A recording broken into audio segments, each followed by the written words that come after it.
The End of Duality, posted on June 20th, 2011. Life is just one thing, but thoughts have the ability to create the illusion of separation. If you don't have access to the dimension in you that's before thought, you will find yourself living through a very wrong vision of what life is. When you are lost in the illusion of separation, there is an unconscious belief that there is a me, and this me is in relationship with everything else. Me and my thoughts, me and my life, me and my problems, me and my past, me and my future. This me is constantly defining itself with respect to its relationship with life.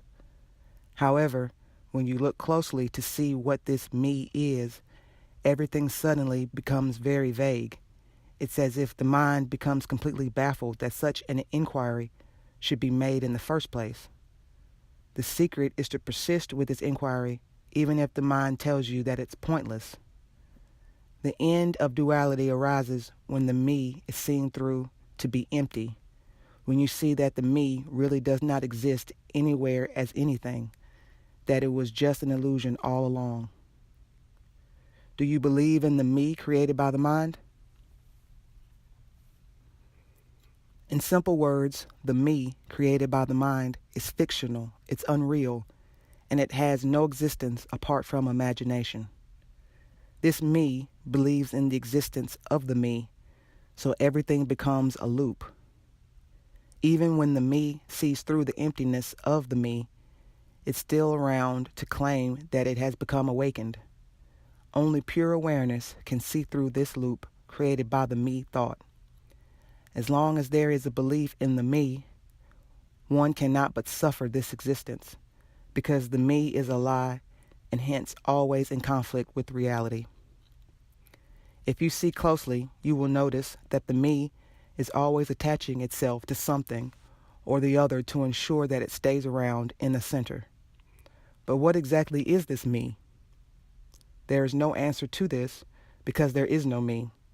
It has always just been a nothing. The me seems to be present, but when you look for it, it's not there. When you really start seeing through the nothingness of this me, its whole fake structure starts dissolving, and what comes through is the end of suffering. The me can never become detached. It's really tragic to see the me try to detach itself from reality in a bid to become free of suffering. The me is made up of attachments, so how can the me become detached? Anyone who tries to become free by detaching oneself from this world is bound to suffer deeply, because this form of detachment is just another illusion of the me. It can be seen clearly that now the me has become attached to the idea of detachment. It's not the me that becomes free. It's when the me is seen through completely and it dissolves that it's realized that life is already free. The me simply creates the illusion of suffering and bondage.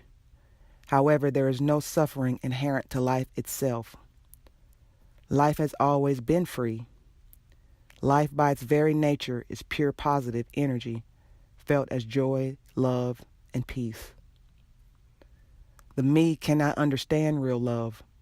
It can only understand bondage, love, or attached love, which is always conditional and fear-based. Similarly, the me can never understand true joy or causeless happiness. It can only understand conditional happiness. The me cannot understand true peace. It can only dwell in artificial or controlled peace.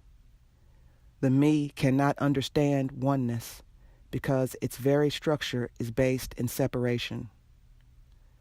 The end of duality, the beginning of alignment with life, the end of suffering, the beginning of freedom, the end of illusion, the flowering of truth. It's all possible only when the structure of me is seen through fully and allowed to dissolve.